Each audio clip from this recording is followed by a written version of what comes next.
Bang, bang. Let's get it.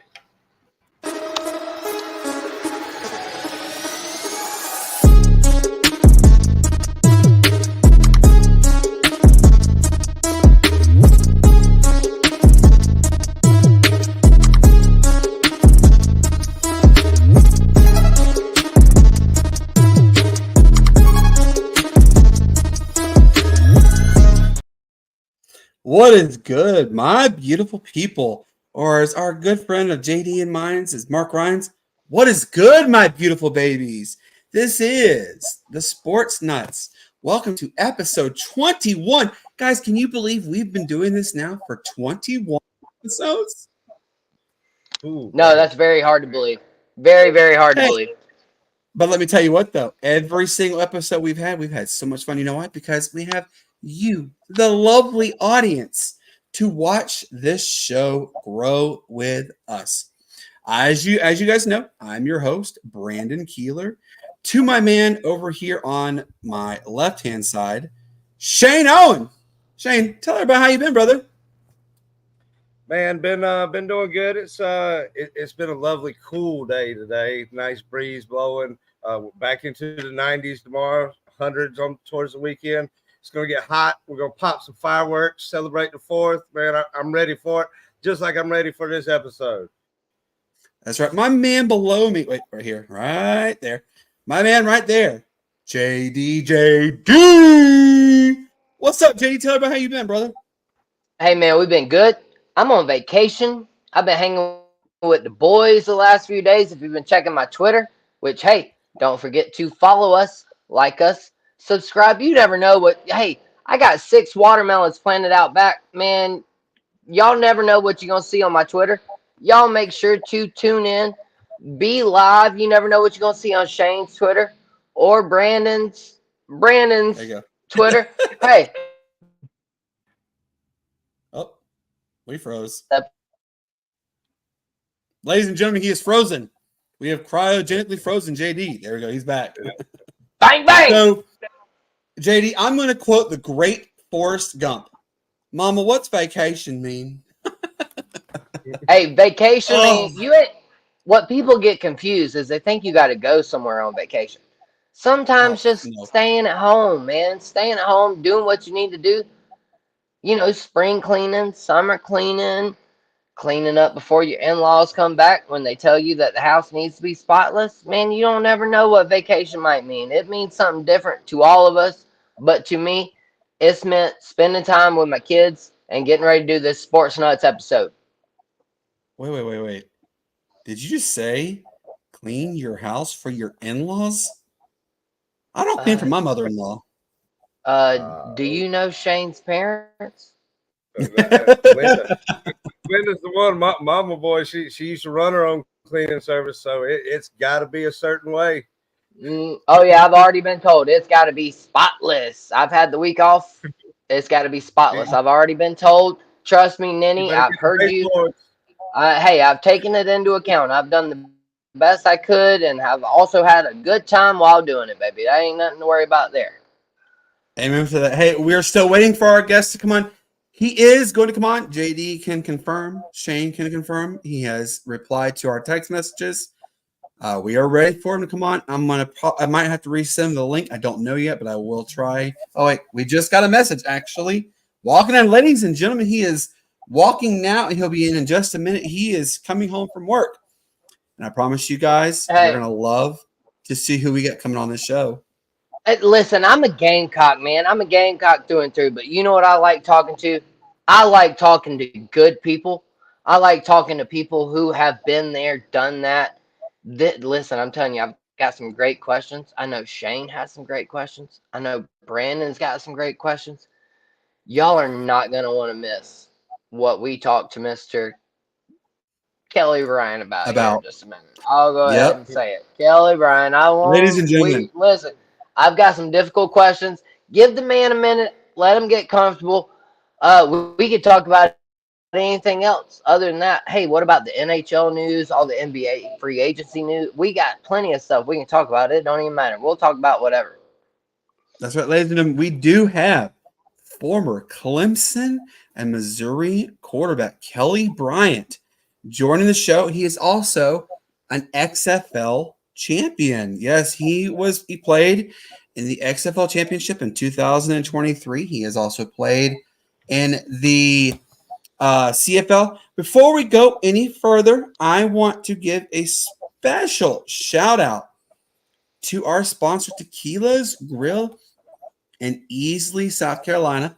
Again, if you are looking for authentic, affordable, and delicious Mexican cuisine, Tequila's Grill in Easley is your place. From JD and Shane's favorite homemade salsa bar, to the queso, to the happy hour, which is Monday through Friday from 4 p.m. to 7 p.m. You get buy one, get 150% off all drinks. If you want it, they have it. Stop by today to get the best Mexican cuisine in town. It is 5155 Calhoun Memorial Highway in Easley, South Carolina. Just give them a call today. Reserve your parties, 864-307-8028. That's Tequila's Grill in Easley. Don't forget, y'all, our live on location is coming up July 19th from 7:30 p.m. to 9 p.m. We will be broadcasting live. We'll be doing drawings, giveaways, you name it. We might even have some of you guests come on the show and talk sports with the lovely fans of the Sportz Nutz. We cannot wait to see you. We are going to be joined by our good friend, our savior in the introduction video game in Springs, and he is going to be there. So with that being said, whoa, time out. Yep, sorry. I see that guest thing lit up right there at the bottom. Ladies and gentlemen, without further ado, please stand up. Give the man an applause. Ladies and gentlemen, Kelly Bryant. Woo! Appreciate it. How's everybody doing? Let's go, everybody.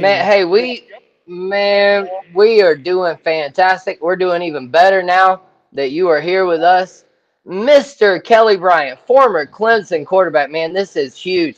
Listen, hey, I'm a Gamecock nobody, bro. So listen, Brandon's going to tell you in a minute, I'm a Gamecock, but don't be intimidated by me, man. I'm a nobody. I got family down at Clemson, man. We all here to have a great conversation.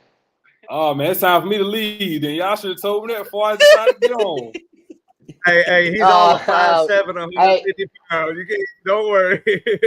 Oh, man. Shane, I see the Gamecock over there too, man. What's going on with that? Oh, yeah, hey, but I got the Tiger right there. The Tiger right there. I'm a hokey man, though. So okay, I let you pass with the hokey one. That's a good jersey right there. Ladies and gentlemen, this is such a treat to have Kelly Bryant come on our show. I remember watching him play for Clemson. I remember him watching his good days at Missouri. Y'all, he is an XFL champion as well.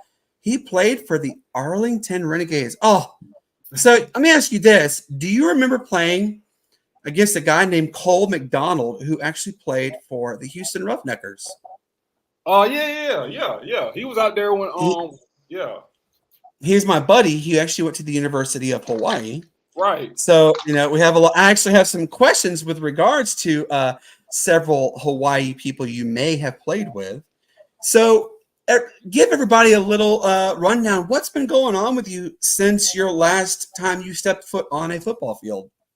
So last year, I was at XFL, we ended up going to championship.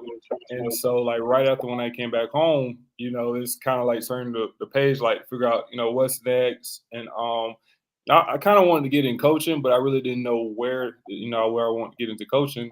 And I was going back home and I was staying with my mom and dad. And, it's a high school there, which is Calhoun Falls, that's where I'm originally from, but I didn't go to high school there.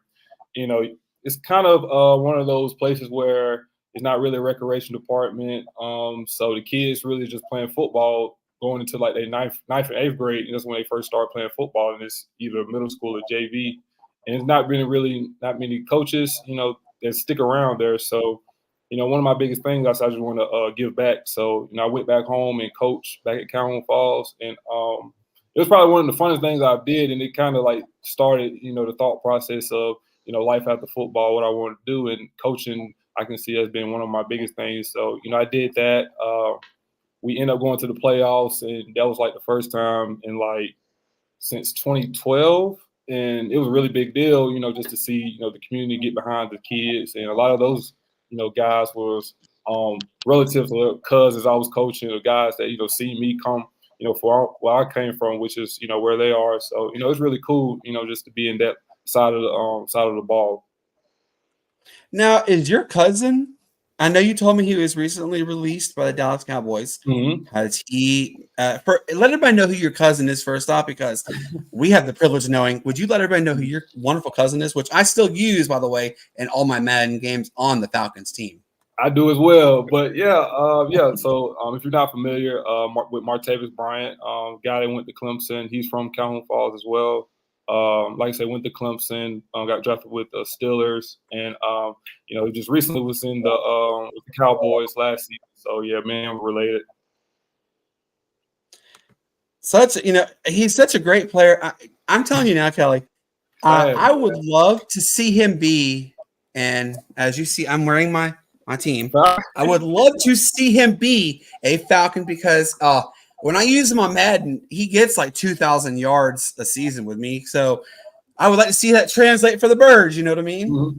Yeah, I mean, that would be good, especially, Atlanta's right there. And, he's always been one of those guys, like, you look at him, it's like, man, 6'5", and he's always been lean and cut and can run really fast and really great hands. And, I would love to see him, hopefully somewhere close to where, be able to go to a game, whether it's in Atlanta, Panthers, just wherever. Exactly, somewhere. So let's go ahead and get this going, everybody, because we have so many people that are lined up to the questions. They're starting to filter in. I'm excited about this. I want to give a quick shout out because my wife is watching at my mother-in-law's house. My brother-in-law, Zane and Felicia. Zane actually, they live in Baltimore, Maryland, and my sister-in-law works for a Baltimore, Maryland's player. He actually is the Baltimore Ravens player. Ronnie Stanley, you may know who he is. Okay, yeah. And then one of my good friends, Keith Kirkwood, just signed with the Baltimore Ravens. So give a shout out to him. Hopefully we get to see him more playing in the NFL, because he did such a great thing at Hawaii and at Temple, and also did really good things for New Orleans Saints. And it's hard for me to even say those two words out of my mouth, good and New Orleans Saints, because I've been a Falcons fan since '92. So I've seen that rivalry from the get-go. So, we know about the success that Clemson has had over the years. Watson, as everybody knows, helped Clemson get back on top. Yeah. You helped lead Clemson to the 2017 ACC championship. You came that close to all, but of course, Nick Saban and Alabama, they won. Yeah. You guys had one of the best seasons to date at Clemson, 12-2. You then transferred to Missouri. You had a fantastic run at Missouri. What do you remember most about your time at Clemson and your time at Missouri? Oh, you just gonna throw me on the spot like that? That's a tough one. So we'll go with Clemson. Because I went to Wren High School. Was literally like I graduated from Wren. It was like 20 minutes from Clemson. So, I was 15 minutes from my house right now, actually. Okay. Oh, yeah. Perfect. A nice area. I'm in Easley, so. Oh, man. You shouldn't even told me that. Oh, you green. But I say my favorite memory at Clemson, outside of the Natty, of course, I say 2017, going into my first start against Kent State. We at the hotels, and just the Saturday, the morning, had a morning game, and I had a room to myself. So whenever you're a starter, you have your room to yourself and no roommate. So that was a cool thing. But I just remember like vividly, it was just when I woke up, I didn't got dressed, ready to go downstairs and do like the walkthrough before we get on the bus, and like all of a sudden something just like hit me, man. I'm just like breaking down, like crying for like no reason, but in the midst of it, like something was like telling me, man, just like. I just waited my turn and just was, just staying the course and didn't grow weary. And finally, I got my chance. And, I just wanted to it's more so I was just reflecting on the journey and being appreciative of, never growing weary and, just looking forward to, stepping into that role that I had, worked so hard for. So, just that game before Kent State was kind of put things into perspective, or where I was headed, with my career. Okay, and what do you remember about Missouri most of all? Oh man, so it was two totally programs, and I love my time at both of them. Missouri, I say my homecoming when we played Ole Miss. I didn't even know that homecoming originated at Missouri, so they took it like it was a really big deal. And for us to go out and win and just like feel the appreciativeness of Como and all the fans that was out there, man, and it just put everything in perspective. And it was like a surreal moment for me just to be embraced and be called a true son in that time.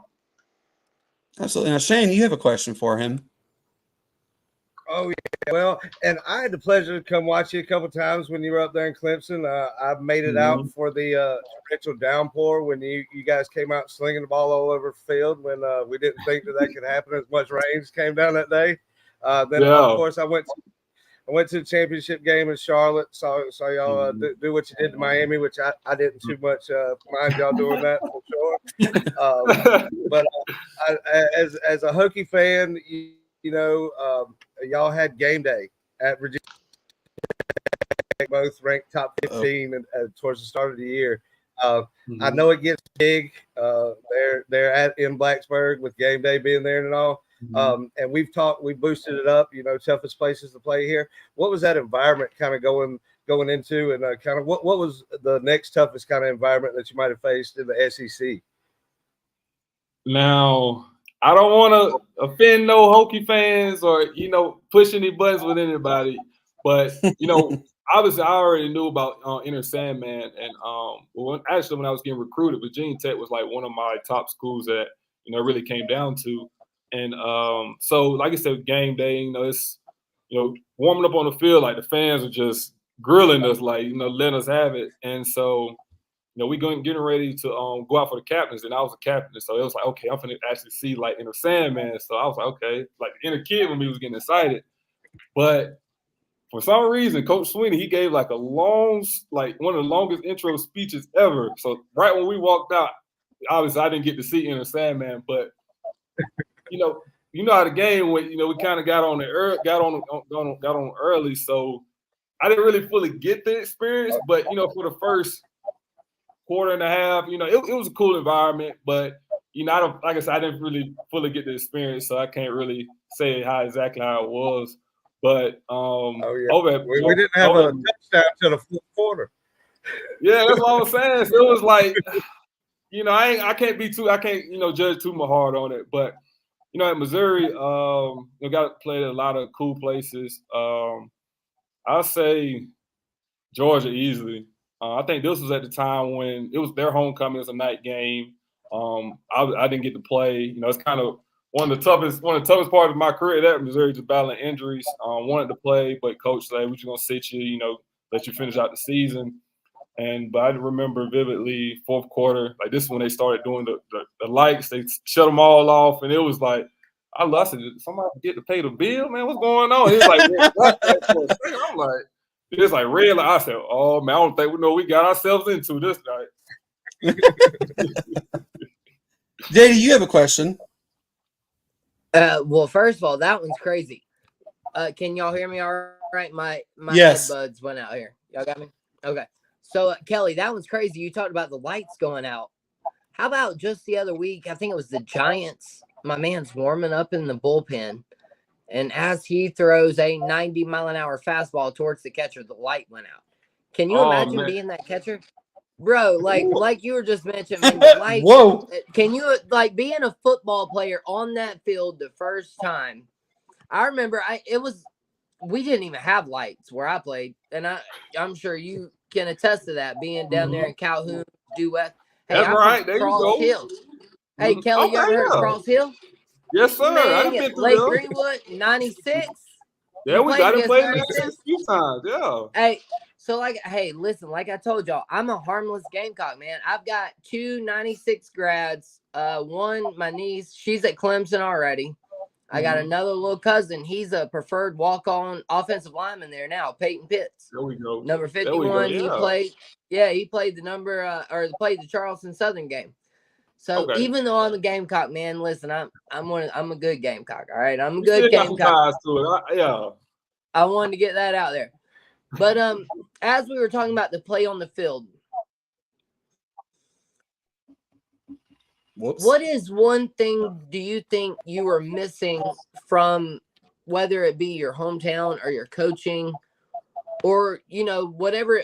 What is the one thing you think lacked in whatever happened from you not being able to be a back body that's trying to do something better and up, one up? So you're basically saying, like, for us, like, when I left to get drafted, like, just getting that opportunity? Right. Well, yeah. Well, I mean, so you were given the opportunity. Well, not necessarily given. I'm saying, what is one thing you think that was lacking? That was it exposure? Was it coaching? Was it something you could have done yourself to maybe help you get to that next plateau? And I'm not saying you failed or anything like that. Yeah. Please don't take it that way. I'm just asking. Oh, no. I don't. Like we were talking about play on the field. So, yeah, I'm just trying to ask those deep questions. Oh, no, you good, man. I say the biggest thing, like, when I was at Missouri, if you look at it, going to, this was probably the most ready and, like, for us, like, mechanically and, like, confident I really felt going into that year. And, outside of, well, even with the Wyoming game we lost, I feel like I played was great. And then for like midway through the season, I was kind of, putting together good tape, week after week.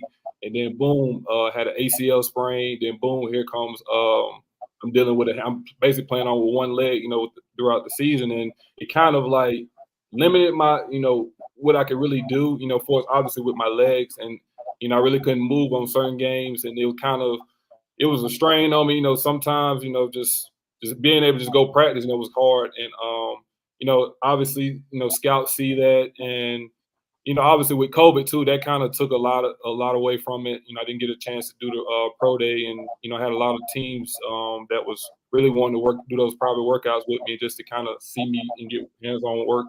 And it's kind of just one of those things. I just felt like, I got dealt a bad hand. But, at the end of the day, I'm still playing football and got an opportunity just to have a platform, for if it's younger guys to come after me, just to, give wisdom or pass game on to them. It's funny you say you had an ACL injury. I actually played football and basketball in high school. I went to a school in Georgia, Roswell High School in Georgia. I was one of the best tight ends, and I was one of the best defensive ends in the state of Georgia. Well, we were playing a game against Walton High School. Kid hit my knee. And my knee went one way, and I went the other. Tore my ACL and MCL, and that went into my career. So it's kind of interesting you say the knee injuries. But, I have a really interesting take I want to share with you on this one. I have a couple of good friends who actually have played in the Canadian Football League like you did.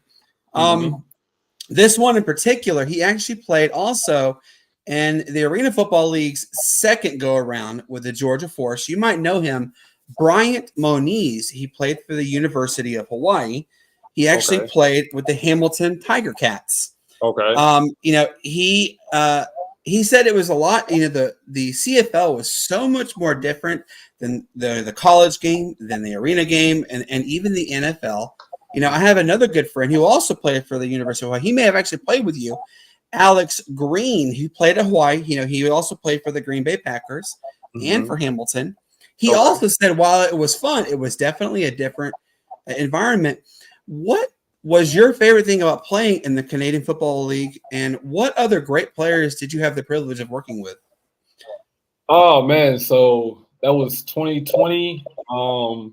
And when I got signed, I was working with my coach. He was he played in CFL, when it was going through his time and playing days. And he was just basically telling me, like, it's completely different from, the game that you've been playing, obviously with the extra man on the field, but obviously with all the guys in motion, and it's different coverages and different, motions that you have to really be cognizant of. And for me, when I got there, it was kind of like not more so forget everything you learned, but this is a whole different game. Like and it was telling me like a lot of quarterbacks, it take them like 2 years, maybe 3 years to kind of just for everything to slow down. And when I got there, I had literally just got called to come. It was like the last 2 or 3 days of camp. And at that time you had to quarantine. So I'm like 4 or 5 days just sitting in a dorm room, I was doing Zoom meetings and then not really practicing. So I'm like, this is the last days of camp. I know I'm not going to make the team because I was not on the field. So I'm just going to kind of get my mind ready for, to get back to the States. But luckily, they kept me on, and I was like, okay, well, let's figure it out. And I was on practice squad a few weeks, and then it was like put me on practice squad and kind of like it's kind of weird. Like it's like a hidden roster where you're not on the team, but you're on the team. So I did that for a few weeks, and I got released. But when I was there, I actually got the Sean Oakman. That's one of the guys that got probably you guys know. He was out there. Let me ask you this. I actually have a friend of mine as well. You may know him as the Flying Hawaiian, Chad Owens. He played for Toronto. Okay. Do you remember working with him at all? Oh yeah, I remember. I didn't, like I said, I didn't have much like interaction with the guys, but I remember seeing them. Yeah. Okay, that's good. That's that Yeah, kind of stuff. That means he was watching them on film. Yeah, exactly. Right? Quarantine. Everybody knows who the Flying Hawaiian was because the dude could return, 112-yard kickoff returns, could return any punt, any kickoff imaginable. He led back then the WAC, Western Athletic Conference, in all-purpose return yards. He still has records to this day in college football that will never be broken because of the style of play now versus when he played. And I want to show you this one too, Kelly. We have a good friend of JD and mine, Trey Davis. He said, I was excited when I heard that Kelly was going to do a WWE tryout. He could have built in a rivalry with Trick Williams. Do you remember that? Man, they be on it, man. But listen. The internet is undefeated. Undefeated. You can't hide nothing. Yeah. But yeah, I have a funny story about that. So I got a phone call. This is probably 2022. Like it's like December. So hey, this is WWE. Like give us a call. Like I grew up watching WWE, but I wasn't I wasn't into it like that. And so I'm like WWE. I'm not answering. I'm thinking just like somebody pranking me or scamming me. And just kept calling. And then I got like a long, lengthy text message. It's like, hey, this is like the player, I guess it's wrestler development, whatever. We're NXT now, we're looking for former student athletes. We're trying to transition over and we're interested, if you want to chat. So I'm like, all right. I mean, I wasn't, like I said, I wasn't on the team and anything. I said, I can just listen. And then, we're having a tryout in, I think it was Orlando at the time. And we'd love to get you down. We'll fly you out. Your opportunity to earn a contract, this, that, and the third. So I hang up. I was like, I'm not doing that. And I tell all my buddies, they're like, man, what are you doing? Like, at least you can go try. I was like, I don't really know. And so the time go by. And so the next round, this is around like March or April, they call again. I was like, all right, I'm just going to do it. I'm going to go. Went out there. Went out to LA. I said, well, at least I get to go to LA for free. So get out there. And I didn't really know how much of a production it is. Like it's basically like a show. And I was like, yeah, we need you documenting everything from you get to the airport to you're on the plane to you touch down on campus, and we'll have a whole film crew there for you. So I'm like, this is like reality TV or something. And so I get there and the first day, it's like vertical jump. We're doing like speed and just like basically football stuff. So I'm like, I'm killing it. So I'm like, oh, this is it. I'm good. I know I'm finna, this is easy. And it was cool because like you got Shawn Michaels out there, Triple H. I'm like, oh man, I'm out here with the stars. I feel like one of them. And so day 2 go by. This is when it got real. So we like working the ropes, like doing it's basically like a suicide, like doing all like how to flip, how to roll. Man, I look so bad. I almost sent myself home. Man, it was bad. I said, I took my help every wrestler. I said, I don't know about this. And then, we do that. And so now it's like they want to see how you are in front of a microphone. So I'm like, I did interviews all the time. It ain't nothing. So we go to this little comedy club, and it's basically like everybody that's going through it. There's probably like 50 of us. Is like even like you had the girls, former girls, and guys that was trying to get the spots. And so you basically just you got 60 seconds to sell yourself. And, you had guys out there just screaming. We had one guy, he was like 6'7", he's like a left tackle. He in there with a one piece and just like the vest that Steve Austin wearing. It was like, oh man, these guys are serious. But it was a cool experience. Like I say, my respect for the sport, it's like through the roof because, just going through that experience, just getting a small glimpse of it, it was really cool, and I got to be a part of it. But if they call again, I promise you, I'm not answering that phone. It's funny. JD and I work at a radio, and I work at the Fan upstate in Greenville, and there is a host on the show. I'm not going to name his name because he does watch, but he has come out and said wrestling is not a sport. We've had people tell us otherwise, and it is coming from you that when you said, wrestling is, I have a big respect for the game of wrestling, for the sport of wrestling. That tells us it's a real sport. So I want to show you this comment as well. This is a good follower of JD, mine, and Shane's. It's the Clemson dude. He asked, did KB ever race Simmons or ETN? All had wheels. No, sir. I ain't want to lie. No, I made sure I was going into the locker room by then. I heard them was racing. I said, nah, I'm good. No, sir. I find that who won that race now, though. That's the crazy part. Right. Hey, man, they're all fast dudes. I find that very hard to believe, though. I find that very hard to believe that you were shying away from the competition. Man, I don't believe that one bit. I bet you was out there racing them quarterbacks like it wasn't nobody's. Oh, I beat all them. They was easy. I ain't have to race them. That was easy. All right. Well, so speaking of that, here I have one question though that you had mentioned earlier. You said when you went on road trips, you had the room to yourself. Yeah, my last. I went on a baseball tournament before. So was that a QB only thing? That the starting QB, or was that a QB only thing there? I need to know. Well, I know for a quarter when we stayed in Clemson, I'm pretty sure because we basically get the whole hotel to ourselves. Any starter, I could be wrong, but I know any starter you had the room to yourself. But on the road, everybody had a roommate because we less guys and we didn't have the whole hotel. So, but yeah, if it was at home, yeah. That was just one that struck me. Hey, and listen, so have you ever heard the Lachlan the Tiger story?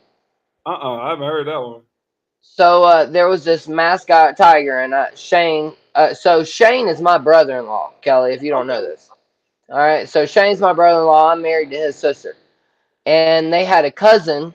Their parents are Clemson alumni. I won't mention their name, but if anybody ever looks up Lachlan the Tiger, it's about their little cousin. He died of leukemia when he was 2 years old, but there was a tiger left in the stadium at a particular point after South Carolina beat Clemson. Gosh, this would have been 2014, Shane? 2014, 2013, right? Yeah, so it would have been early on in your time. Yeah, it would have been a little early on in your time there at Clemson. But yeah, so we've got a whole listen. We're not Clemson haters around here. We love you. We appreciate you joining our show, man. We've got Clemson dude, man. Hey, man, we appreciate you. Let me get to this one though. NCAA football 2025 is coming out. All right, let's change this up. There we go. Now we talking. Now we talking. Yes. There we go. All right. So you taking a week off? What is the first thing you are going to do on the NCAA 2025 football game? Man, we've been waiting on it for so long. I want to know what Kelly Bryant's got going on. Man, listen. Amen. You know, this is a game that a lot of us grew up on in our childhood. You know, this represents our childhood. And, you know, I say the first thing I'm going to probably do, I don't know who I'm going to load into a game. I don't know which team I'm going to pick. I'm not going to say which team I'm going to pick. But it's only right. I'm going to take a knee. You know, just remember, you know, all the times, you know, just playing with cousins, you know, everybody, you know, just reliving my childhood. And it's an exciting time, but I'm excited that the game is back, man. I'm looking forward to it. I probably won't do anything productive that whole week. I'm already calling it, so. Oh, you still like all of us, you know, we're ready for that game. Exactly. Listen, I'll go ahead. I'll tell you what, I don't have a gaming station right now. So listen, I got a few more days off. Baby. Hey, I'm gonna hit you up. We're gonna meet somewhere around Greenwood, Abbeville, 96, due west, somewhere down in there. Yeah, we'll get together, man. Hey, we'll get together. We play when this thing comes out, baby. Let's go. There we go. Oh, yes, yeah. sir. Shane, go ahead. Oh yeah, well, you know, hey, we're all excited. We all grew up on that game and stuff like that, and it's good, you know, that you talk about, you know, your cousins, you know, all the times when you were younger, playing with them, backyard and on the console, everything like that. You know, I know you mentioned earlier about you know, helping out, trying to get you know, a Rex League and all started there in Calhoun and all. You know, what kind of things? I know there's a bunch of players around here that come back and do football camps and stuff. Do with your connections and stuff like that. Is that one thing that you guys try to do during the summer, especially starting out that rec league like that? Yeah, I have like a lot of guys that I'm still close with at Clemson. You know, they have their football camps, and actually Cornell Powell, he's having his, and he reached out to me about getting up there, asking would I come coach. And I said, yeah, for sure. But yeah, like just having those connections, that's something that you know, I kind of always wanted to do, but kind of really just haven't, you know, went out there and did it. But you know, that's something that I want to get done, you know, whether it's either next summer or the year after that, you know, because like I said, I know a lot of guys, and they would love to, you know, come out there and just help and just be around those kids back home. You know, Kelly, like I told you, I played basketball and football growing up. You know, unfortunately, like I said, my career took a sharp turn with the tearing of the ACL and MCL. Now, you know, in 2002, times they were different compared to now, where players can come back from such bad injuries. Who was your mentor growing up? And of course, like I said, not many people know who your cousin is, but he played for the Steelers and Cowboys. Now, I also have to mention, like I said, I wish Atlanta would pick him up because I would kill to have Bryant play for the Falcons. You know, of course, I'd like to see you as a backup because we do have an interesting situation has developed with the Atlanta Falcons. As you know, they selected Penix Jr. So, you know, tell everybody here who your mentor was growing up. So like obviously, you know, Martavis, you know, he's obviously different. He's a few years older than me, and you know, he was like when he was coming up, especially like in high school when he was getting all the offers and whatnot. You know, I was probably like in 5th grade. You know, so me, I'm always been a big visual person. You know, I don't really have to be around somebody. You know, I just kind of like to watch people, just see how, you know, things they do. But you know, he was more so just somebody just seeing, well, okay, that's what I want to do. That's what I want to be. You know, I want to have, you know, opportunity to go play ball, you know, at these different colleges where my parents don't have to worry about, you know, paying for school. So he was kind of more so of all right, that's the blueprint right there. What I got to do, you know, to get there. And, you know, as I, you know, grew older and started working with, you know, different coaches. One of mine was Ramon Robinson. He's my quarterback coach, and he does a lot of training back in South Carolina. Really, he used to be in the Greenville area, but now he's got guys, you know, all over, you know, from Lenore Sellers, Grayson. I actually know who he is because he was on our show, my show that I work for, produced with, called Wire to Wire on the Fan Upstate. He is good friends with Cole Bryson, who actually is one of the hosts. And so Ramon was actually on last Wednesday. So it's funny you mentioned his name. Oh man, y'all let him on the show. Oh, y'all let anybody on the show then. Nah, man, he's been a great man role model. He's more so like an uncle to me. Hey, they let me on a show. They let me They on. let him. Yeah, they let me on the show. They let anybody on. They let Shane on. They let Brandon on. Man, hey, we all get a show. You get a show. You get a show. Everybody's like Oprah. Everybody gets a show. But yeah, Ramon, my cousin, another one of my cousin, he stayed across the street, and he was more so like a big brother to me. His name is Jordan Ford. He went and played corner at App State, and Keenan Gilchrist, when I played at Abbeville, is another guy I played at App State. You know, those guys, like I said, they just really just showed me how to work, and for us, taking school serious, and just. You have the talents, just really just putting it out there for God, these university and schools just to see it. Hey, hold up. Shane, Time out. I'm sorry. Well, Shane might even get to this one. Shane, here, I'll say what I want to say, and I'll throw it to you, and then Kelly can chime in. Did you just say you played for Abbeville? I knew it was coming with you. Yeah, my first 2 years.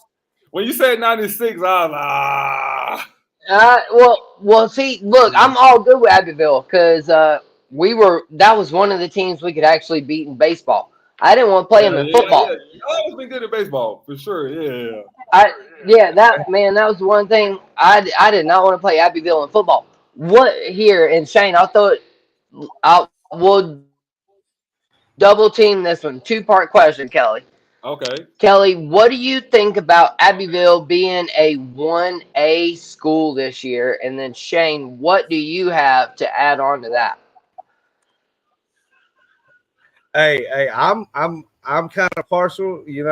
I'm glad that they're going to a 1A school because Chesterfield, where I graduated with Coach T, they're now a 2A school, and then where I live in Sherrall now, they're still a 2A school, and Sherrall, Abbeville, back early 2000s, they used to have some battles. So hold on, Shane. You said you graduated from Chesterfield? Yeah, Chesterfield in 2007 under Steve Tannehill. Oh man, I got a story about that one. Uh-oh. So okay, JD, come back to you. So about them being down in 1A, I know Coach Nick. I know how he thinks, but from a fan's perspective, you can just basically hand them the trophy. Right? Hey, dude, no kidding. I've always said Clinton should have been a 2A school, and we've been competing at that 3A range. Man, it's crazy to see Abby. Yeah, might as well go ahead, chalk that trophy up to Abbeville right now. Yeah, and it's crazy because I think didn't Clinton come down to 2A this year? Yes. Yeah, finally. See that would have been perfect. Right. Well, and then not only that though, we got the charter schools, bro. We got the charter schools in our conference. So I gotta chime in on this with you guys, okay? JD knows this really well with me. And Kelly, I don't know if if you're familiar with the regions in Georgia. I played for 7 Quad A, Roswell High School, which we turned to 8, and then 9 Quad A. And there was at one time a 10 Quad A. They all got removed and merged down to 7 Quad A. So there is still an abundance. I think there's like 30 schools in 7 Quad A this year in Georgia. So it's going to be interesting. It's funny that you guys talk about like 1A, Quad A, or 1A or 2A or whatever. And I got to sit here and I wonder, I'm going to ask you this too, Kelly. Have you ever heard of a school called Buford High School? In Georgia? Yes. Yeah. I heard of Buford. They are a perennial powerhouse in the state of Georgia. They just moved to the 7 Quad A region. Mm-hmm. I kind of wish I had gotten the privilege to play against them. My rival when I played was Milton High School. You may know who Milton High School is because of all the college and NFL players that come out. Yeah, they put some guys out. Oh, they do. And so one of the players I had the privilege of learning under, he played for the Tampa Bay Buccaneers. Jermaine Phillips, he played at Roswell, then played at Georgia, got drafted, and then they got the starting safety for the Buccaneers, tears his ACL in the preseason. Jermaine gets thrown in, and he wins the Super Bowl his first year. You couldn't write a better story than that, you know? That's it. That was icing on the cake right there. That's right. Yeah, so he played for 4 more years for the Buccaneers. He retired from the NFL. Now he is a real estate agent, I believe, in Georgia, and he is so well known. Roswell recently, I believe, if I'm not mistaken, retired his number for Roswell High School. So it was, it was obviously a good achievement. And I didn't know this actually until I went last year with my daughter to see a Roswell football game when they played Marist in the playoffs. They retired my number too. That was actually really interesting to know that they had done that. Oh, congratulations! So I was really thanks. So I was really excited about that, And my daughter kept saying, "Daddy, where's your jersey number?" I'm like, "I don't know, baby. I don't know where it's at." And they said, "Well, all the former players who are here, please stand up, including such." They started naming all these players, and then they said, "And number 84, Brandon Keeler." And I'm like, "What in the world? Why is my name being mentioned?" And they said, "These are the players whose numbers have been retired." I'm like, hi. That's a big shock. You didn't tell me this kind of information that I'm getting rewarded. It's an exciting achievement, and I've really embraced the game of football. I coached youth football. I coached at Avondale High School. The last year DeKalb County had it open. Such a great experience. We've had, and JD and Shane will tell you this, I'm a hard coach, but I'm a fair coach. There you go. The system that I run is called the run and shoot offense. It's very prominent in the former Pac-12, very prominent in the Mountain West Conference, WAC, all those kind of schools. And a good buddy of ours, his name is Matt. We call him Springs. That's when I told you my friend Springs. Right. He can attest to this. And I want to ask you a question on this, and I'm going to throw it to Shane. I had a playbook. I kid you not. It's this big. It's 150 pages. Do you think you can study the whole 150 pages and learn the offense like that? Oh man! In high school? Yep. Man, yeah, It took me a lot to learn the wing tee a little bit. It took me a little minute. Then you only imagine how I was when I went to the spread at Wren. Yep. And then and for those who don't know, Easley is where I'm at. I'm about 10, 15 minutes away from Wren. I'm on the Powdersville side of Easley. So my mother-in-law lives 9 minutes down the road from our house. And you go down straight 81, and there you are. You're at Wren High School. My daughter actually just finished her softball camp at Wren High School, and she actually absolutely enjoyed it. So, it's kind of cool that you mentioned all these places. I'm like, oh, I know that place. I know that place. I've only lived in upstate of South Carolina since 19. My wife grew up here in Easley. She played for Easley's high school's softball program. My brother-in-law, Seth, he played for Easley's football program. So, Wren, Easley, kind of a little bit of a butt heads on there. But I'm going to throw it to Shane, because Shane has a couple questions. I want to throw it to him, okay? Okay. Oh, yeah. Well, what kind of horror stories were you fixing to give us? Oh, man. Yeah. We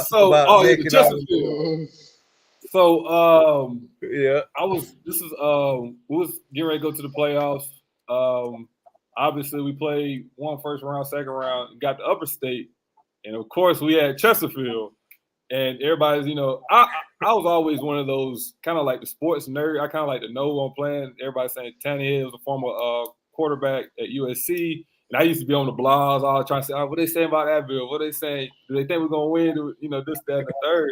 And so, we get to the game. And like I said, I'm a freshman. And I'm like 14 years old. And, it's everything's kind of just – I'm just trying not to mess up anything. Just hand – we're playing the wings. I'm just handing the ball off and just trying not to, keep the offense going. So going into the game, I knew it was a big deal, but I didn't really know the magnitude of the game until we walked out there, and I see our sides full, of course, but I look out there and see Chesterfield, and I hear a big horn, like, I said, air horn. I used to do that all the time. I was the annoying air horn guy. That was me. Oh man, I knew it, JD. I knew it. No, well, not at your game. Only at the Clinton game. I was the only one at the Clinton games. I wasn't at your game doing it per se. And so, Chesterfield showed up. Man, yeah, they. I think this was probably one of the best teams they had at that point. During that time, man, we end up barely winning. I ended up getting hurt. I actually tore my meniscus that game, and we won by like a couple points. But it was, I remember those guys being, it was small, but they was really quick, and Tannehill did a really good job with those guys. But that's probably one of my favorite teams I played in high school for sure. Oh yeah, well, and I got And my I got favorite. one more before we go to kind of last questions. I see we've got a lot of people on here with us. We got all of our Sportz Nutz, Mixed Nuts out here. Glad to see everybody out here enjoying our special guests. Mm-hmm. And I know they're all interested, man. Getting back into the league in the future, or any sort of kind of football endeavors, are looking into the future for you. I know we last saw you, you were being used more as a rusher on the field. And, would you be willing to, kind of change positions or change kind of mentalities to get back on the field in the future? Man, at this point in my career, like I said, I'm 27, and as time go on, you have different draft classes, coming in with, guys, like I said, just played a lot. Recently, just got finished playing ball and have like recent film, and at this point, just want to play football. Preferably outdoors, man. And I know it's kind of basically like the opportunity present itself. Then I'm open to it, but it just basically just have to make sense from my standpoint. Okay, that's very good to hear. I like that. Mm-hmm. So you just sat there and you said you're 27. Made it sound like you're old. I want to go ahead and old some age days, myself. man. I know it. I know I'm young. Wait. Some days. I'm the oldest one in this out of these four right here. I'm the oldest. I'm 40. I'm 40. Like Gundy. I'm gonna throw it to you, but I'm gonna throw it to my second old man right here, JD. Hey, Kelly, bro. I'm sorry. Hey, thank you so much for being here. I'm not gonna let you get out of here easy though. Hey, come on, man. Let's do it. All right. So listen, shout out to Susan Lloyd Photography. Shout out to the Clemson dude. Shout out to all of the Sportz Nuts who helped make this possible. Listen, if y'all follow Kelly, hey, hopefully Kelly's having a great time with us. Hopefully Kelly will be back again. Kelly, though, I got to ask you one big question, though. I really do. Mm-hmm. You were one who took advantage of the transfer portal. Mm-hmm. And you played for Dabo Swinney. Right. Question number one is, did the fact that the Missouri Tigers shared the same mascot play any part in your role? And secondly, do you think that Dabo is handling the transfer portal the right way these days? Oh, man. Okay. What a tough question, JD. So, for the first one, I know when I was getting recruited, for one, I said, I'm going to do this thing the right way, the way I wanted to do, and I wanted to get recruited how I wanted to be recruited. And obviously, if anybody doesn't know, when you get recruited by Clemson, especially a quarterback, you have to commit a little bit early. And, once you commit, you don't get your visit. You take that one visit, and that's it. And growing up, I was like, I'm going to take all my visits. I'm going to wait to the last minute. And then, obviously, as I got older, I was like, okay, you can't do that. But when I was getting recruited as the transfer portal, just hearing all these teams come out and just, hey, we want to get you on campus, when can we talk to you? And so I was like, oh man, this is like they rolled the red carpet out for like a 5-star. And Missouri wasn't one of the first school that actually reached out. Arkansas was my first school, with Coach Morris there. And a lot of people, instantly, oh, Coach Morris said I was recruited by Coach Morris. That's where you're going. And I will say Arkansas was by far probably my favorite visit at all of everywhere I went. But Missouri came in, a little bit after that, and just looking, from a business standpoint, you know, at the time Drew Lock was there, and he was getting ready to leave, and then what was it? They had Coach Derek Dooley. He was there, and he had just came from the Cowboys, and he brought that whole the whole playbook and system, you know, pro style offense there. And I was like, okay, Drew played in the system for a year, did really well, put himself in a position to be successful. You know, had a lot of guys return on offense and defense, and I say it was a no-brainer. You know, looking at other schools, you know, I had UNC, Mississippi State, Auburn, and Auburn, which it was kind of funny because that was the one offer in high school that I really wanted so bad. You know, did all the camps there and didn't ever get an offer from Auburn, and it kind of hurt my heart. You know, as a kid. And then you got it. Yeah, and you got it after though. I got it, and it was like, you know, come on, man. You know, but went with Missouri, and you know, if I go back through it, you know, despite, you know, the injuries that we had, you know, within that team, I still would choose Missouri because it was a great experience, and I met a lot of guys, you know, outside of football I'm still talking to, and those relationships that I have there, and it's just been really cool, and I'm grateful for that opportunity. Right. Well, hey, let me got to answer his other question about Dabo with the transfer. Oh yeah, okay. Oh yeah. Is he using it the right way? I mean, come on, Kelly. The world wants to hear it. Hey, you can cop out, man. Hey, you can cop out. You can give me a coach speak. I know I put you on the spot on that, man. It's hard. You did. It's hard. I'm not going to say he's wrong or he's right, but you know, it's kind of tough. It can be tough, you know, at times when, you know, you got veteran guys, you know, that's high caliber guys that put it on film, you know, opposed to, you know, a freshman where you don't really kind of know what you're getting. But I can say the formula has worked, you know, despite, you know, the years of the previous 2 years, but you know, they're bringing in the top talent, and those guys really don't take much for those guys. You look at guys like Peter Woods and that whole D line, then AJ Terrell's little brother, you know, guys that plug and play and they instantly, you know, contribute to the team. And so, hey, he has a formula and he knows what he's doing. So I'm not going to question what he's got going on. Right. And that's man, right there. Yeah, Dabo has earned that right. We've said it here on the show. Dabo has earned the right to run that program however he sees fit.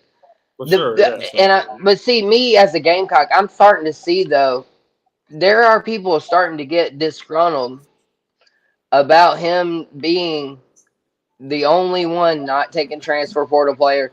I mean, the only others were what? Army, Navy, and there was one other, Army, Navy, and somebody else. Mm-hmm. So yeah, I mean, they're getting a little sick of it from that perspective. And like I said, I personally know somebody that's on the football team as a walk-on. They've got great skills. I'm not going to down their skills, but I can say from what I've heard, there are people at the lower level of that team who do not have the skills to help push them to the upper echelon like they were before when you were there and stuff like that. But man, yeah. Listen, I'm not going to hate on Dabo. He's earned it any way he can. I don't have any other questions. I'll let you say whatever you want to say, Kelly. Sum this all up for us, Kelly. How do you feel about this evening? What are you thinking? What are we doing for July the 4th? July 4th? Probably watch some fireworks somewhere. You know, not too much major going on over this way. But I guess like to sum up, you know, I know there's a lot of Clemson fans in here. Just hold on. They're gonna figure it out. You know, I feel like, you know, a lot of times, you know, with a lot of early success that, you know, we've had, not trying to call anybody, you know, might have got a little spoiled, you know, in that regard. But man, I feel like this is gonna be a good season. Got a good one first game, you know, in Atlanta. So that'll really, you know, I think get us going to where we need to be. But man, I'm looking forward to, you know, college football being back. You know, like I said, luckily we got the game, you know, to hold us until the season gets there. But man, it's gonna be exciting to see. You know, Kelly, my family is not only all over the football world, they're all over the entire athletic world as a whole. My brother-in-law, Seth, is a Clemson alumni. Okay. My wife, Cassie, who actually is watching right now, She is back then called Reinhardt College. Now it's Reinhardt University in Waleska, Georgia. She is an alumni there. My stepdad, who is watching as well, he is a Tennessee alumni and a Tennessee fan. So he finally got to see, Tennessee baseball win that ever coveted national championship trophy. And here's the funny part too. The rest of my family, and I've never figured this out, is between South Alabama, Auburn, and the University of Alabama. And the reason why I'm saying it's really hard to understand is I'm from Mobile, Alabama itself. The real LA, lower Alabama, as they say. Majority of my family, if you put 10 of my family in a line, there's going to be one that's going to say, oh, I'm a South Alabama fan. You look at the rest, then you put like 8 of them, they're going to say, oh, I'm an Auburn fan. And the rest are going to be, or like 7 are going to be Auburn fans, and the other 2 are Alabama fans. Is that not confusing to you? Yeah, you don't know what you're going to get. That's right. But I just want to say this, but my family, they're all, I'm getting text messages left and right, by the way. They really enjoyed watching you both at Clemson and Missouri. My stepdad said that both schools got a steal of a deal in you.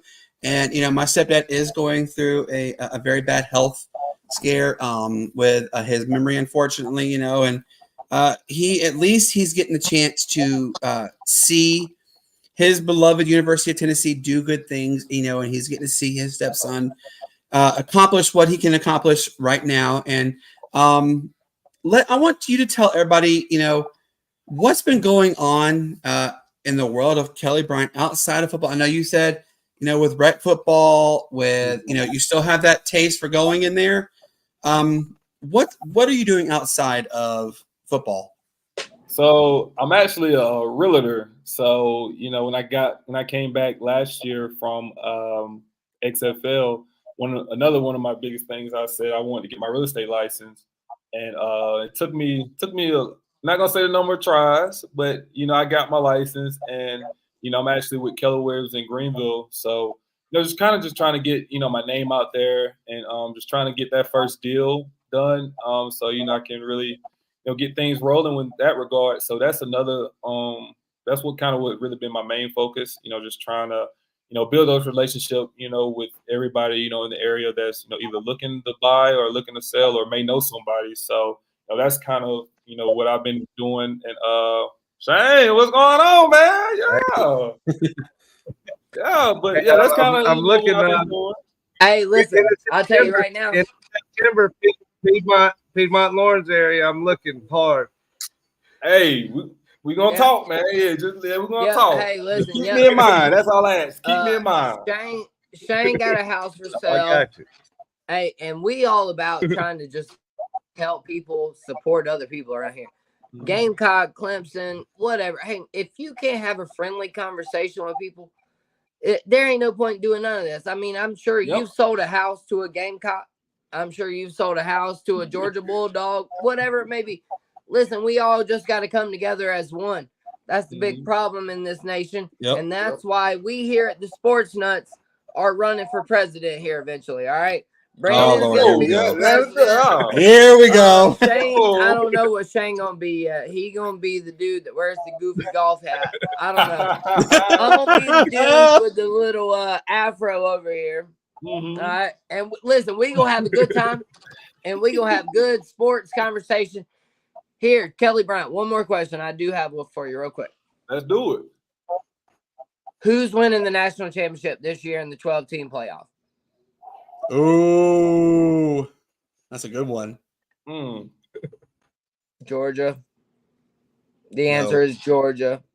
I mean, Georgia. It's easy to say Georgia, with being out last year. I know that's going to motivate them for sure. Oh, yeah. Dude, Kirby. What about Kalen DeBoer taking over Saban's job? Yeah, well, here's one. Somebody already compared Dan Lanning to being Nick Saban. So Dan Lanning is Kirby Smart's Nick Saban's Kirby Smart, if that makes sense. So Nick Saban created Kirby Smart, and then you got Dan Lanning. So they're already crowning Dan Lanning. So Oregon is a decent pick, maybe. The Big Ten's gonna be a mulligan fest. Yeah, It's all going to be a mulligan fest. Tell me your thoughts real quick, Kelly Bryant, here before we let you go. I want to know, what are your thoughts on the 12-team playoff? I like the 12-team playoffs, you know. I mean, but I feel like just like with the 14, somebody's gonna get left out. But I feel like maybe it'll help it a little bit. But who I think gonna win? Oh my God. I got Georgia, but I have two sleeper teams. I got Ole Miss and Ooh. Who would be my? I don't want to say it, but because they let you down when they get in there. I'm not saying Notre Dame if that's what y'all thinking. Not saying them, Nope. but What about Oregon? I say Ohio State. I think this could be a year that they possibly get over the hump, but it's gonna be hard versus Georgia. So it's funny you say real estate. Actually, I'm actually going to school myself for real estate. There you go. In Greenville. I've started doing the work, the studying. So hopefully I pass it soon. Yeah, you got it. Now you stay here and you say it's the 12. You're good for the 12 team, but you realize it's only 2 years, and we're going to what, the 14 or 16 team playoff. Really? They have had this large discussion about expansion. What are we doing? It's a never-ending cycle with it. And here's my question for you on that one. And I've even asked JD this. JD has asked Shane. We've all chimed in about this several times. Do you think we're gonna, eventually just turn every bowl game into a playoff game? I'm not sure. I think that what's going to happen, they're going to do away with all the different conferences. That's what I think is going to happen. I mean, it's because, like you said, with the playoffs expanding, it's like then you do the bowl games and do the bowl games really matter? But I don't know. I'm not sure, man. It's like I said, it's a lot going on. Like I said, I'm just now learning they're going to expand out to the 12 team. So that's kind of shocking to hear.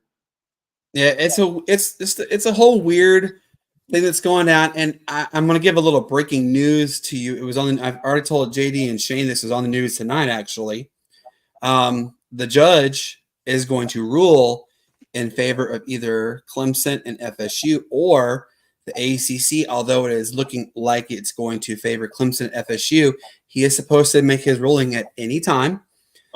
It was on ESPN today, actually, that both Clemson and FSU are holding a press conference in the next week or two. They haven't said what it's about. And then also, according to ESPN today, Miami, University of North Carolina, and NC State have set to file lawsuits as early as Monday to leave the ACC. What are your thoughts on that? Like I said, the conference is going to be. It's like I know, the Pac-12 is only Oregon State and Washington State. It's only 2 teams. Actually, Oregon State. Oregon State and Washington State are no more. They are now in the West Coast Conference. They have stepped down. Yep. No, they still have Pac-2 conference right through this year. Yeah, football. Right. The Pac-12 network has been dissolved. Man, right. But dude, it's nuts, right? Kelly, what are your thoughts on that? So Clemson, oh man, I would only guess they go to the SEC, So actually, Clemson has asked the SEC, would they be willing to invite him? The SEC has not responded. However, the first 2 conferences that have said we will take you in right away, Big 10 and Big 12, and you already know who they're going to favor the most is the Big 10 because why? You got money, that. That's what it's all about. The money. Big 12 cannot compete, And I'm a Mountain West Conference guy, University of Hawaii. I've been a Hawaii fan, went there, everything, so loved it.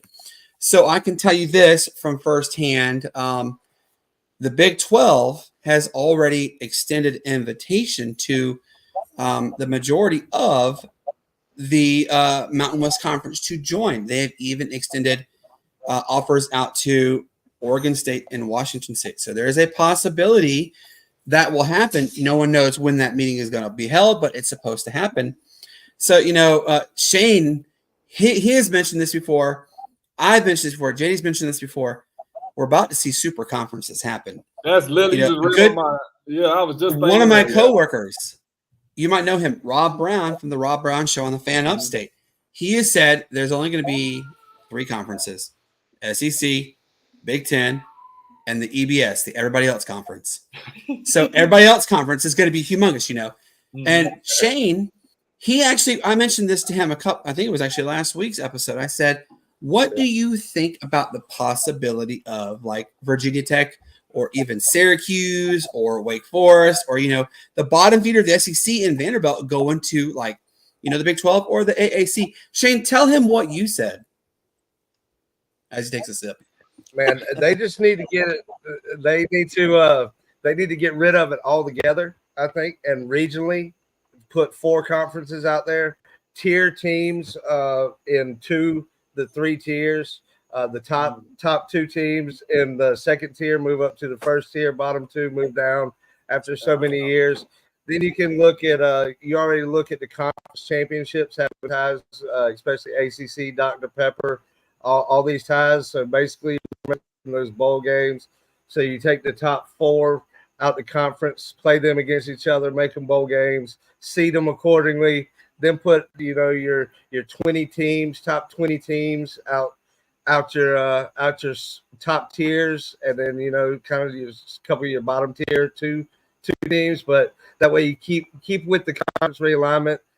We see App State, Coastal Carolina has gotten up there into the rankings, so it gives them also a chance to make a splash. And I think that's how you fix it. When it will be done, I don't know, because there's too much of this, like we say, for anything to actually be done that makes any sense. Shane, we got to put you in the committee room, man. You got the plan figured out, man. Listen, man. I need to talk to somebody, man. Put you in the room with them. Let them know. Hey, we all right here. All of the Sportz Nutz, man. Well, hey, we done figured all of this sports stuff out. I promise, we done got it all figured out. Just don't nobody listen to us. They just don't. Wait. But we need somebody like you. We need a president with a face. Somebody we can get out there. Amen to that one. Hey, Kelly, I'm gonna put you in the spot, and then we're gonna wrap this up. I asked my friend Jeff Reinbold, defensive line coach of the University of Hawaii, and I put him out really good on the spot. It was actually the first question I asked him. How do you fix NIL? How do you fix college football?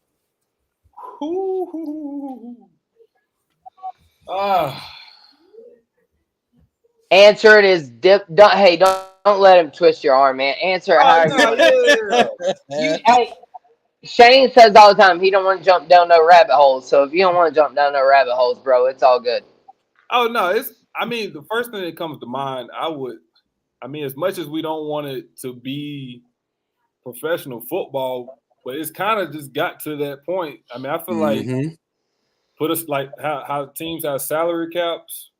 Just go. I don't know how you would judge a number, put a number out there. Just, hey, this is your number in X, Y, and Z, and for budget around each player. But that's my first guess. But man, it's like every year it's like feel like it's getting worse. I'm all for the players getting paid. I'm happy everybody's getting paid, but at times, you look around, especially college football, you see that guys are not. Some guys may be not in it for, the right meat. They go to a school because, hey, we can give you this money, but that doesn't translate onto the field. Like, it may not even work, but you missed out on a guy, or you could have went that somewhere else.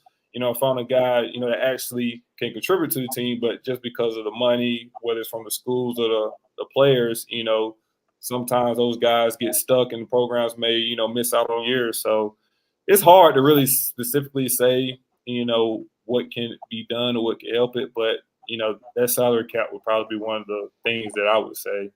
I like that. Right. JD actually has a player on his team. Everybody knows who it is.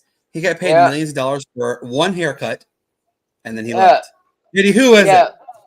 Oh, man, Mr. Juice Wells, dude. I would have whacked his hair all to HE double hockey stick. Oh, I called into the radio station. My man, he played us Granted, hey, the one time he touched the football, he scored a touchdown. Hey, congratulations.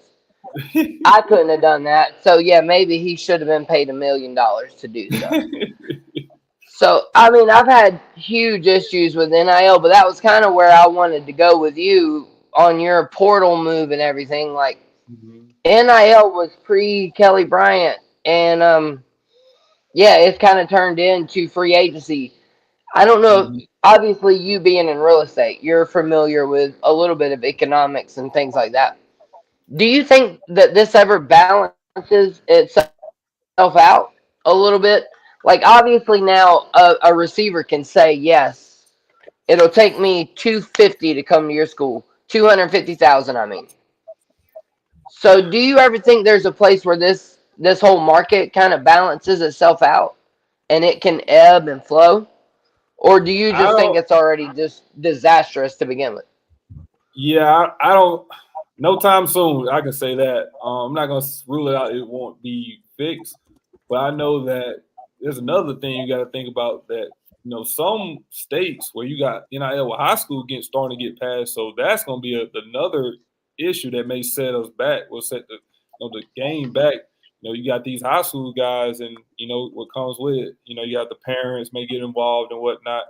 And that's going to, I'm going to feel for high school coaches. That's so funny you mentioned the parents getting involved.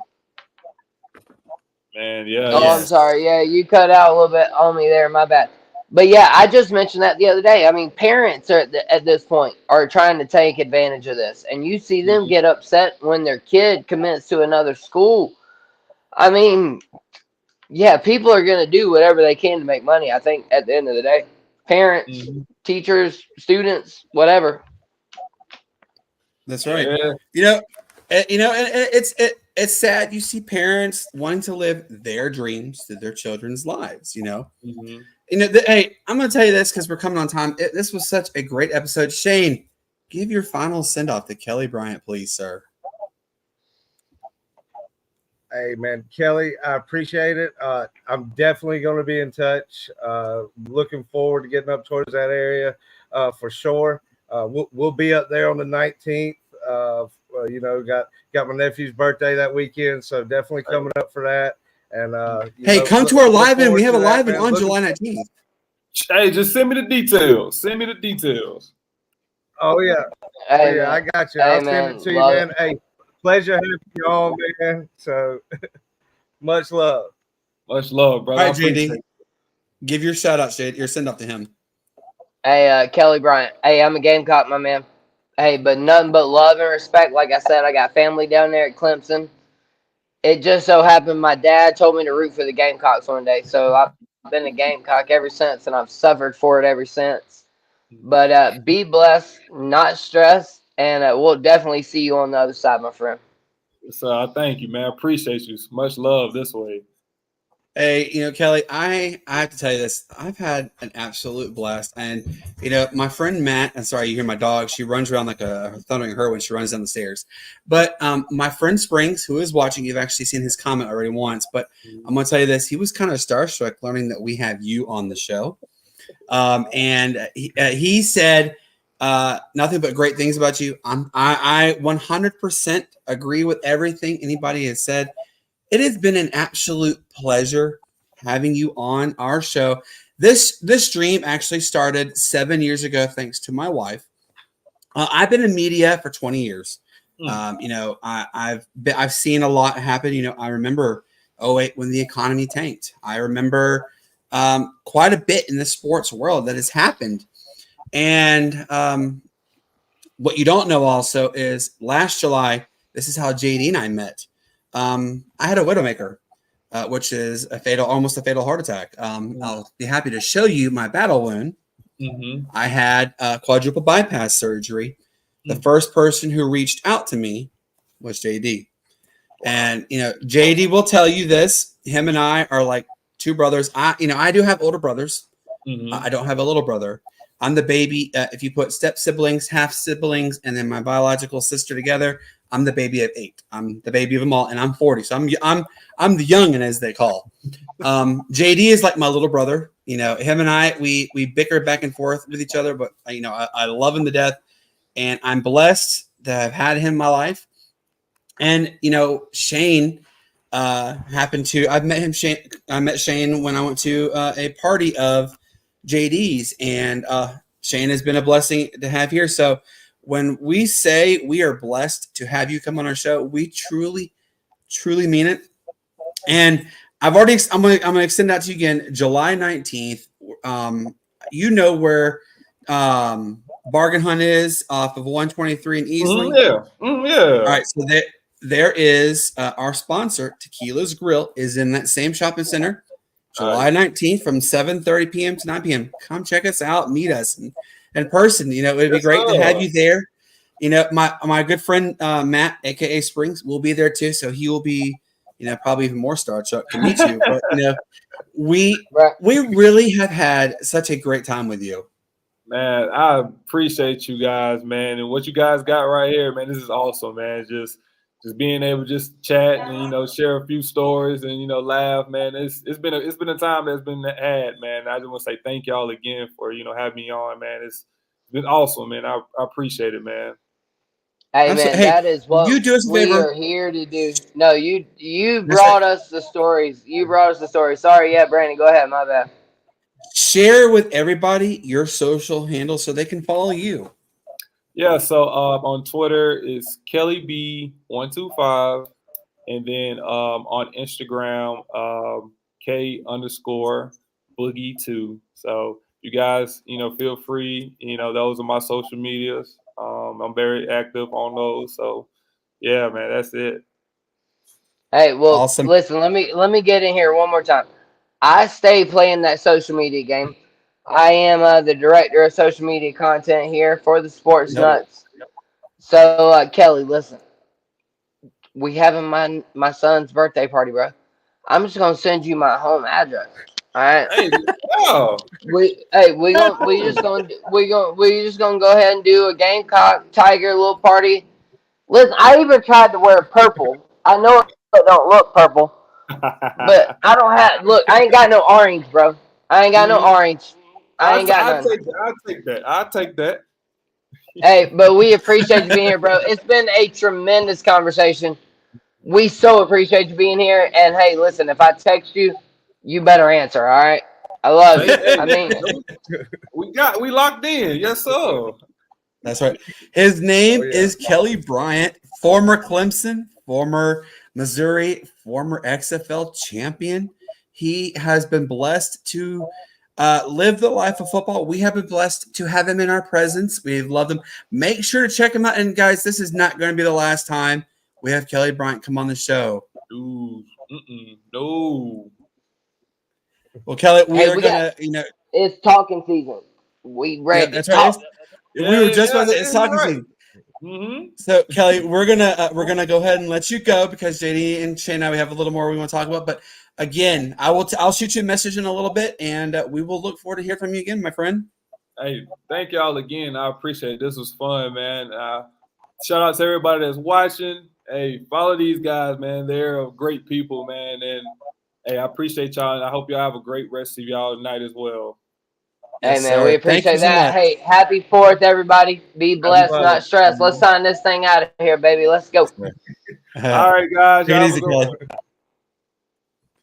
Guys, that was such a great conversation to have with the man, Kelly Bryant himself. Hey, I'm going to give a shout out to everybody watching. Guys, we hit a record so far, which means all you Mixed Nuts fans out there, you got to share this. You got to click that little – Shane has told you what you need to do for our YouTube. Click that little subscribe button right there. That's all you got to do. We are at 146 viewers tonight. That means we better have 146 subscribers to our YouTube channel. Additional 146 followers, not only to our Twitter, but our Facebook handle. Yes, sir. I'm sorry, I was going to let you finish. I didn't know if you saw me pointing there. Oh, I just wanted to say, so I've been off the last few days with my boys. I'm sorry if that got a little scratchy there. But, y'all, I have resorted to watching tennis, all right? Y'all got me watching the Wimbledon Open, all right? That is how much of a sports nut I am. I wake up on Monday morning and I look for sports to watch because there's nothing else on to watch. So y'all do us a favor. We need interactive questions. We need interactive subjects. Hit that follow button. Kelly Bryant is the man. Trey Davis over here said, "Hey, my dude's trying to sell a house. Let me get that contact info for Kelly Bryant." This has been tremendous. We are so happy about it. Let's go. How about this? I have a little tidbit I want to add on this too, and then we'll start our sign-offs. How about, seeing the richest, largest NBA guaranteed contract ever just happen? Guys, Jason Tatum, 5 years, $314 million. That equates to 62.8 a year before his taxes. After all of that comes through his taxes and everything comes up, he's still taking home $31.5 million a year. Guys, I'm going to start with Shane on this. What are your thoughts on that large contract? Now, I also don't know if you saw, I believe it's Donovan Mitchell, 2027 is eligible for the absolute largest that ever be, a supermax of $427 million to play basketball. What are your thoughts, Shane? Oh man, this offseason so far in the NBA, we knew it was going to get kicked off early with the new rules and everything that came out. But where's the rest of the money for the rest of the players going to come from? I mean, see, Mitchell just got 150. Paul George over 210. Maxey just signed for 204. Tatum, like you said, there's not a lot of money elsewhere that I see unless these teams are going to start paying this luxury tax and stuff, being over the cap and all. And I guess I think there's a super luxury tax, right? Oh yeah, it's kind of going to separate the real money players from the rest of the league, and kind of put teams depending on talent level and money level kind of fighting for the top spots. JD, I'm going to throw it to you because, God, I don't even think we'll ever see this kind of money ever unless, one of us wins the lottery. But even then, you still get taxed the dickens out of that money. What are your thoughts on Jason Tatum's immaculate deal? And not to mention the fact that with bonuses and incentives and this stuff, it is estimated that, according to Adrian Wojnarowski, he said it's estimated to be $500 million at the end of term. What are your thoughts on the max deal? And then also, Shane he alluded to right there. Where's this money going to come from? Other players? Well, hopefully on that particular team it's going to come from other players. Like we just saw the other day, LeBron supposedly is opting out of his contract after they just picked his head coach and picked his son. And now we're expected to believe that he's going to exercise his right to be a free agent and explore other options. No, he's taking a pay cut, which is what Tom Brady did to be a GOAT. It's what you need to do to be a GOAT. These contracts are getting out of hand. And it is because of all the money from the TV contracts that we are paying them by sitting home and watching these TV, these games and watching the TV. So, I mean, Shark Week. How many people have watched Shark Week already? I have. TV. Listen, people want to stay at home. It got too expensive to be outside, and they figured out a way to tax you from inside the home. So as we go into this season further, don't worry, the Sportz Nutz, Shane Owen, Brandon Keeler, and myself will be here to cover the real topics. We'll be here to answer and ask the difficult questions. But for now, be blessed, not stressed. That's right. Hey, I'm one of those people who I'm asking the question, where's the money coming from? The fans got to pay for it somehow or another. And we know For people who haven't seen the Atlanta Hawks, they've already started popping it on us fans. You know, the cheapest ticket, I'm telling you, it's just one, not multiples, one that I saw last year for a no-name game. And I'm sorry, JD, I'm going to put your team under the boat, is the Charlotte Hornets. They're the Lonely Hornets. The ticket that I saw the cheapest was $97. That's outlandish for that. So, you know, it's been a great priced out. All of us. That's right. Unless you win the lottery, like you mentioned, we're all being priced out. Let's get out. Hey, that's right. Guys, I want to give a quick little update. Braves are losing 3-2 to the Giants. Let's get it done. Hey, this has been such a great time getting to talk, not only with our fans, getting to talk with Kelly Bryant. The dude is amazing to talk to. We have had the utmost fun with every guest we had. And guys, it's not going to stop here. Friday, everybody mark your calendars. Get ready. You know why? Our man, Abe Gordon from the Abe TL show is coming on Friday. We have confirmed with him. I've locked him in. Hey, I put JD in charge of a task this week, actually. For those who don't know, Springs knows who this guy is really well. Mike Bell from 92.9 The Game, who actually works with Abe Gordon. Abe is going to try and get him to come on to the show. Stella. Fingers crossed that it happens. Hey, don't forget, we have mentioned this. We just invited Kelly to come out. So if Kelly comes, make sure you guys are there. He will be happy to interact with you. It is Friday, July 19th, Easley, South Carolina. Where? Tequila's Grill. 7:30 to 9 p.m. It's going to be so much fun. We're going to have interactions. We're going to have a giveaway or two. We may even have another guest host. Could Kelly be that guest host? Hey, you know what? We may even have you, the fan, come and sit next to JD, next to Shane, next to Springs, next to me. We're not going to bite you guys. We promise. We're as harmless as a kitty cat. Hey, you know what, though? We got some more exciting guests coming up. July 16th, our man, the myth, the legend, JD and I do fanboy over this dude. Jake Crane of Crane & Company is joining our show to talk some quality sports.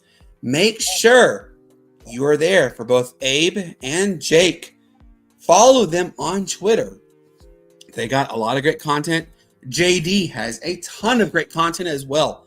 JD, you're almost to 400 followers, right? Yep. Just crossed over 320. Hey, I'm well on my way. You might as well count it as 400, baby, because I'm on the way up. Hey, we got our man Shane Owen. He has 150 followers, right, Shane? Yeah, 135, I think, last check. Yeah, but we're getting up there, doing a little bit more. I did. Gaining them faster than I did, and all I can say is, bang, bang, we all the way up. What do you got, Shane? That's right. Hey, man, enjoyed it. Hey, as always, peace, love, and bacon grease. We out. That's right. Please make sure to follow us on Facebook and Twitter at the Sportz Nutz. Click that subscribe button on the YouTube channel at the Sportz Nutz 176. JD, please share with everybody. These great people want to know how to find you on social media, sir.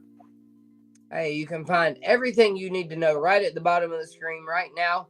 You can also go back and rewatch all of these videos at YouTube at the Sportz Nutz 176.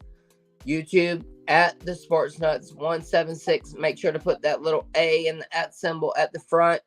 JD Wyatt 06. We've got Keeler Brandon over here, which is also Brandon Keeler. And we've got Mr. Uncle Poops at Poops Sports. Everything is spelled with a Z. All you need to know, listen, you just need to know to be here Friday night at 8 p.m. or 7:30, whichever time we decide to go. And we'll see y'all then to give you all these good comments all over again. Shane, what time can they find you on Saturday, sir? Hey, you can find me and JD every Saturday, 7:30 for our Saturday sports shorts. We get into a little bit of everything there, even some non-sports topics. So check us out there. As always, it's going to be on our YouTube. So everything we put out, we're going to let y'all have it. Just got to follow, subscribe, watch that channel. Watch us everywhere else, Facebook, Instagram. Always, interact with us on Snapchat. We want to know the questions. That's the easy one to get out there. But, hey, I'm not going to run on any longer. It's time to get out of here, guys. Yeah. Hey, with that, as Shannon has always said, peace, love, and bacon grease. And for that, we love you. We're going to miss you. But you know what? It's time to say peace up, A-Town down. We love you. Good night. Show's over. Bye. See ya.